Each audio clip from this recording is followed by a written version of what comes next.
देख रहे हैं नेटवर्क 33 राजकुमार के साथ। नेटवर्क 33 की आज की कहानी में आगे बढ़ने से पहले अगर आपने हमारा चैनल अभी तक सब्सक्राइब नहीं किया है तो कर दें और साथ ही बेल आइकन को ज़रूर दबाएं।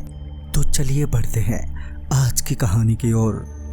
जब मेरी आंख खुली तो मैं गांव के पंचायत भवन के परिसर में लेटा हुआ था और सामने गांव का सरपंच 3 औरतों पर तमंचा ताने खड़ा होकर गिनती गिने जा रहा था। तभी मुझे किसी के रोने की आवाज़ सुनाई दी।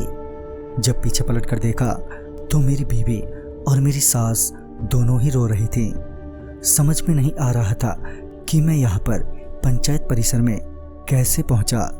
मैं तो घर में अपनी बीवी के साथ खाट पर सोया हुआ था। इसी बीच सरपंच की नज़र मेरे पर पड़ी और मेरे पर नज़र पड़ते ही सरपंच दौड़ते हुए मेरे पास आया और बोला, तुम ठीक तो हो ना? इस पर मैंने कहा, हाँ मैं तो ठीक हूँ, मुझे क्या हुआ? मेरे इतना कहते ही सरपंच ने वहाँ पर खड़े एक व्यक्ति को गाड़ी लाने को कहा और गाड़ी आते ही सरपंच ने तुरंत ही मेरी बीवी के साथ मेरे गांव के लिए रवाना कर दिया। मैं रास्ते भर अपनी बीवी से यही पूछता रहा कि क्या हुआ था मुझे और सरपंच उन औरतों पर तमंचा ताने क्यों खड़े हुए थे।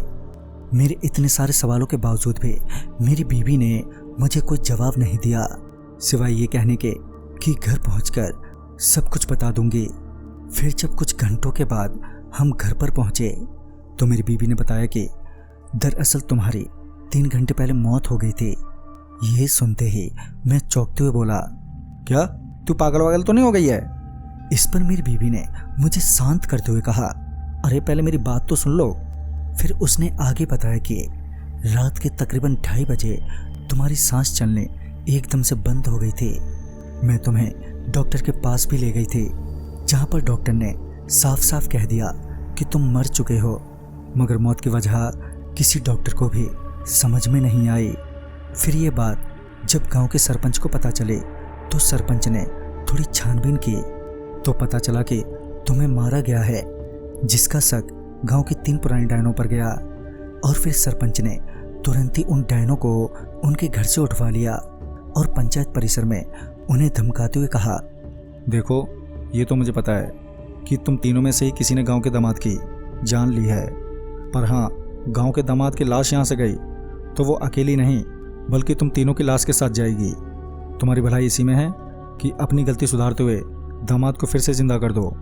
अगर ऐसा नहीं हुआ तो कोई भी गांव की बेटियों से ब्याह नहीं करेगा, तुम्हें उसे जिंदा करना ही होगा। मेरे 10 गिनने से पहले पहले उसे जिंदा कर दो। और जैसे ही सरपंच ने गिनती गिनना शुरू किया तो उन तीनों ने तुम्हें उसी वक्त जिंदा कर दिया। ये सब सुनने के बाद अपनी बीवी की बातों पर विश्वास तो नहीं हो पा रहा था, मगर मेरी बीवी मुझसे झूठ भी क्यों बोलती भला। मगर बात अभी यहीं ख़त्म नहीं हुई थी। पहले 2 दिनों तक तो सब कुछ ठीक रहा, मगर तीसरे दिन जब मैं उठा तो मैंने पाया कि मैं घर के पिछले वाले कमरे में हूँ, जहाँ पर बहुत सारी अगरबत्तियाँ और दिए जल रहे थे। धुआं इतना ज़्यादा था कि मेरा दम घुटने लगा था। मैंने तुरंत ही दरवाज़ा खोलने की कोशिश की, मगर दरवाज़ा बाहर से बंद था। मैं चिल्लाते हुए घर वालों को पुकारते हुए बोला, अरे भाई दरवाज़ा खोलो, मेरा दम घुट रहा है यहाँ पर। लगभग 5 से 10 मिनट बाद मेरे पिताजी ने दरवाज़ा खोला और दरवाज़ा खुलते ही मैं खांसते हुए कमरे से बाहर निकला। मैं अभी खांस ही रहा था कि मेरी माँ रोते हुए एकदम से मेरे गले लग गई और रोते हुए बोली, भगवान का लाख लाख शुक्र है कि तू ठीक हो गया। माँ की बात सुनते ही मैंने कहा, क्यों मम्मी, मुझे कुछ हुआ था क्या? तभी मेरी नज़र घर की दीवार पर टंगे आईने पर गई।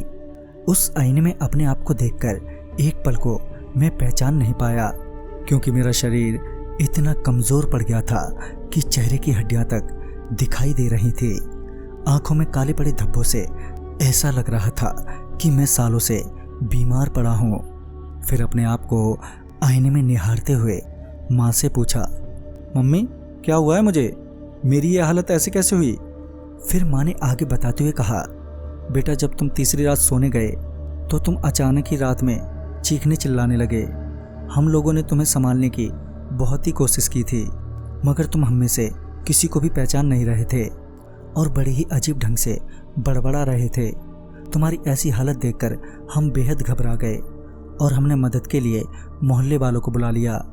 मोहल्ले वालों को समझते देर नहीं लगी कि ये ऊपरी चक्कर है और तुरंत ही गांव के ओझा को बुलवा लिया, मगर उस ओझा ने तुम्हें देखने के बाद अपने हाथ खड़े कर दिए और कहा यह उसके बस की बात नहीं है, क्योंकि तुम्हारे ऊपर एक भूत नहीं बल्कि कई भूत सवार थे। इसी बीच हमने कई तांत्रिक और ओझाओं को दिखाया, मगर तुम्हें कोई भी ठीक नहीं कर पा रहा था। दिन से हफ्ते और महीने बीत गए और तुम्हारी हालत बद से बदतर हो गई। हमें लगने लगा था कि अब तुम नहीं बच पाओगे, मगर फिर हमें एक उम्मीद दिखी जब हमें दूर के एक मौलवी साहब की खबर मिली, जिन्होंने तुम्हें गांव के चौराहे पर लाने को कहा।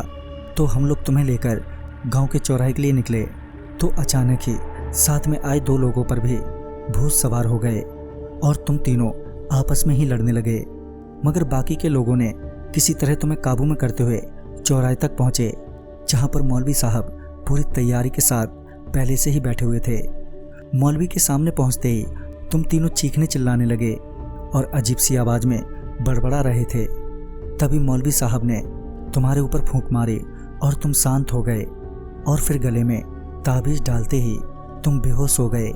उसके बाद मौलवी साहब ने तुम्हें घर पर ले जाने को कहा और साथ ही एक कमरे में बंद करके रखने को कहा और 7 दिनों तक तुम्हारे चारों तरफ अगरबत्ती और दिए जलाने को कहा। इतना कुछ करने के बाद होश में आए हो तुम। ये सब जानने के बाद मेरे होश ही उड़ गए थे और मैं मन ही मन रोने लगा था और अपने आप को कोसते हुए बोला, भला मैंने ऐसा कौन सा पाप किया है जो मेरी ऐसी हालत हो गई है। पर बीतते वक्त के साथ अब सब कुछ नॉर्मल हो गया है और फिर कभी दोबारा मेरे साथ ऐसी कोई घटना नहीं घटी। तो दोस्तों, इस कहानी में बस इतना ही। कहानी आपको पसंद आई हो तो लाइक शेयर करें और साथ ही हमें कमेंट बॉक्स में ज़रूर बताएं। तो मैं आपका दोस्त राजकुमार जल्द ही मिलूँगा ऐसी ही एक नई कहानी के साथ। तब तक के लिए बाय एंड टेक केयर।